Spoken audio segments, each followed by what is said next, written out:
Today is an exciting day because this is going away.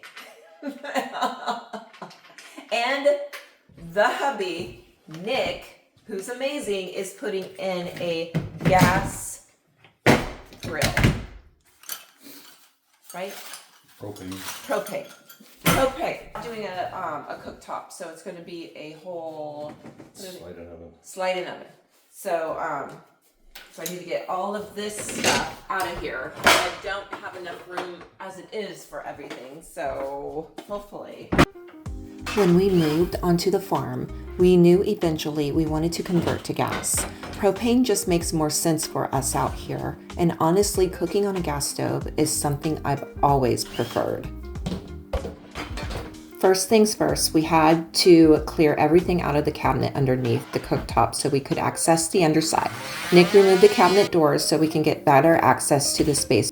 What is that? The vent? The downdraft. Since glass countertops are mounted from underneath, everything had to be disconnected from inside the cabinet first. Once we had access, Nick shut off the power to the cooktop and disconnected the electrical so everything was safe to remove. Once everything underneath was disconnected, Nick was able to lift the glass cooktop out. It was sealed to the countertop with adhesive to keep it secure, so it took a little patience to loosen it and pull it free.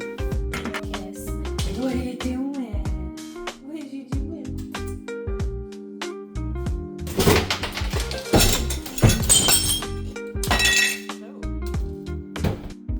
The opening had to be slightly larger than what we originally had.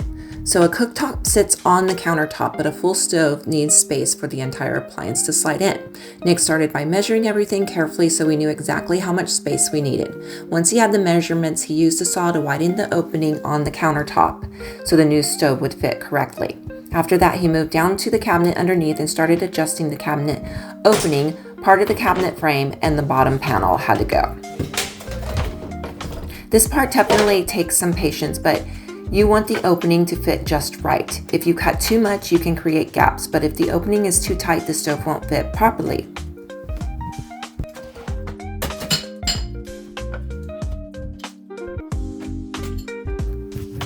While things were moving along, I took a minute to start cleaning up the area.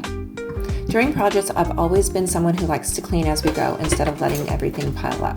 When you're working on something like this, tools, dust, and pieces of cabinet can add up pretty quickly.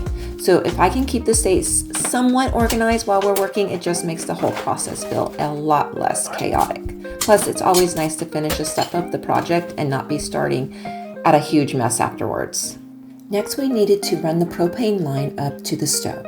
Since our propane supply comes from the basement, Nick had to cut and measure the pipe so it would reach the kitchen properly.